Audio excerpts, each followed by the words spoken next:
Ladies and gentlemen, American Jury Bulldog Nation, welcome to the Eric Deters Show. Well, Pete Hegseth, late Friday, got nominated, and then he was obviously approved by the United States Senate in a very close vote. In other words, a tied vote, and J.D. Vance had to break the tie. All right. Are there any senators in the chamber who wish to vote or change a vote? If not, on this vote, the yeas are 50 and the nays are 50. The Senate being equally divided, the Vice President votes in the affirmative, and the nomination is confirmed. Everybody expected Murkowski and Collins to vote against him, but Mitch McConnell too, unbelievable. But he went to the Pentagon today. He's off and running as our next Secretary of Defense, and he will carry out Trump's policies. Kristi Noem was approved for Homeland Security Secretary. She'll be working with the border czar, Tom Homan, to keep our country safe from the invasions that have been going on. Gavin Newsom jumped in and basically, how could I say this? Not rained on the parade, but inserted himself into the Trump trip to L.A. Newsom knew he was coming, so he did that. He wants the photo op with him. You know what? Trump viewed the harm and the damage, and just like a problem solver, says, hey, let's clean up the crap and start rebuilding. That's the way you have to handle it. John Ratcliffe, this is interesting. He's now our new CIA chief, and he basically, thank goodness, has basically come out and said, yes, COVID came probably from a lab leak in China. Something that we probably already knew, but it's nice to have somebody at the CIA that's going to tell us the truth. North Carolina. Trump went down to North Carolina on Friday, and he said he's going to have the Army Corps of Engineers get going. It's amazing how Trump in one day does more than Biden does in his administration in years. Pro-life pardons. Trump gave all these pro-lifers. One woman was sentenced for 3 years. Pro-life. Unbelievable. These aren't violent people. He pardoned them. Rescind the LBJ order. That's what Trump did. This was an affirmative action in federal government order from 1965. Trump has rescinded it. United Healthcare has had a data breach, 190 million. Probably me. They're my insurance company.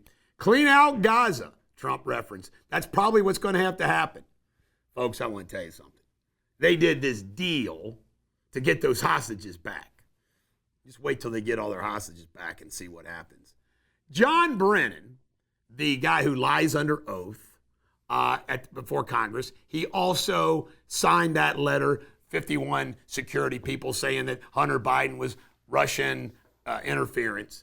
He actually said on a talk show this weekend that Tulsi Gabbard will probably withhold national security information from Trump. It's unbelievable. John Brennan, he's got his clearance yanked. Maybe he can just go away. Trans women will not be allowed to go into female prisons anymore in the federal government, thanks to an executive order. And Colombia said, we're not taking your deportations. Trump said, okay, we're going to hit you with a tariff. The Colombia prime minister or president did a 180 like that and says he'll send a plane now.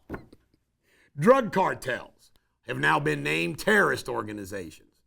Again, common sense. Ron DeSantis says Florida is ready to do anything and everything to implement all of Trump's policies. Target is getting rid of their DEI. Why? Their sales have tanked. Donald Trump's approval rating is at 57%. That is 10% higher than it's ever been.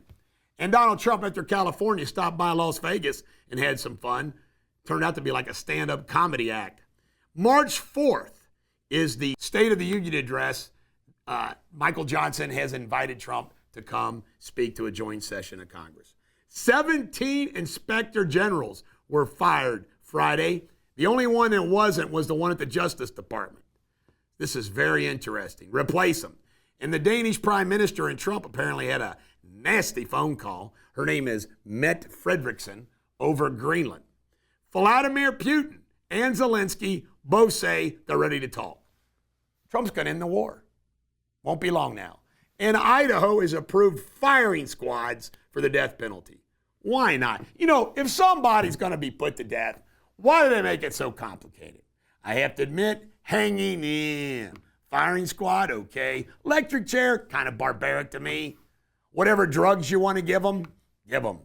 This is the Bulldog. Coming up next, local news. All right, here we go with local news. Matt Brown, who is the administrator of Addiction Recovery Care in Kentucky, ARC, has resigned because they're under federal investigation. Not looking good. There's a Deer Park shooting. A juvenile and adult were both shot in Deer Park, home of Willie Cunningham. Deer Park's gone to hell in a handbasket. And Grater's Ice Cream comes out today with this flavor of Skyline and Grater's. They gave it to some of the news folks, not me. And most people seem to like it. It's going to be limited. I have to admit, I'm going to taste it and try it. But it sounds awful. UC has an $8.36 million deficit from joining the Big 12. And 122 FedEx workers in Lexington are going to get laid off when FedEx closes that plant.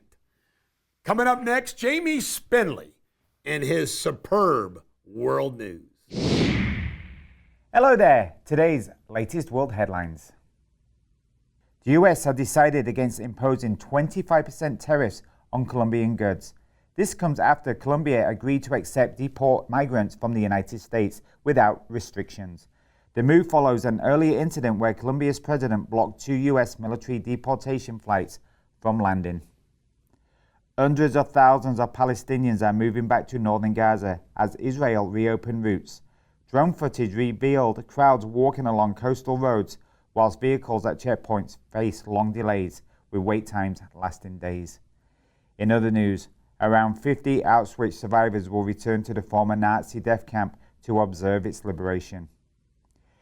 Dignitaries including King Charles, the French president, the German president will attend the ceremony alongside European royalty. And 6 planets have aligned in the night sky, with Mercury set to join in February, completing a rare planetary show. Viewers worldwide are preparing to witness the full grand alignment coming soon. Up next, Sports Without Boundaries. You're up to date on the world headlines. I'll be back tomorrow. Cheerio.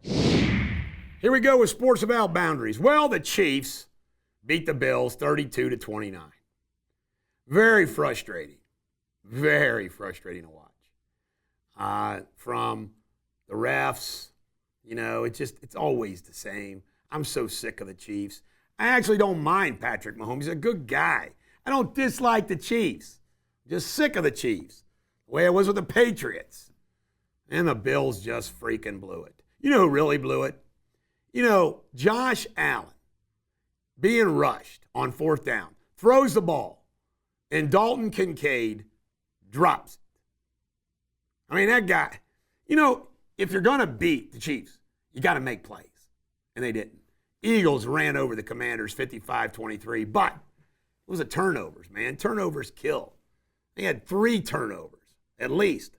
Vanderbilt upset UK. I don't know if it's much of an upset. It was at Vanderbilt, 74-69. UK was down like 15. Came back with the lead and then lost. Xavier beat UConn 76-72. BYU blew out UC 80-52. The great wide receiver, freshman, Jeremiah Smith, is being offered $4.5 million by somebody to leave Ohio State. Pete Carroll is taking over the head coach of the the Las Vegas Raiders. And Brian Schottenheimer, the offensive coordinator for Dallas, is now going to be the head coach. And Jim Knowles, after being the defensive coordinator for the Ohio State Buckeyes, is leaving to go to Penn State. That's pretty interesting, isn't it? Coming up next, pop culture. All right, the top movie this weekend was Flight Risk. It was a movie, Mel Gibson movie, where, this is interesting, Mark Wahlberg plays a guy with no hair. He looks funnier than hell. They just shaved it. Anyway, Flight Risk was the top box office draw. Day of the Jackal. If you have not seen this on Peacock, it's unbelievable. I kind of binge watched it over the past week, and it is great. Lori Harvey, She's apparently an influencer. I don't know who she is. But Playboy hasn't had a print edition for a couple years. She is now, Spindley's Googling her. She's now going to cover the first print edition in Playboy in years. She'll be on the cover. Jeff Beck sold a bunch of guitars. His estate did, I guess.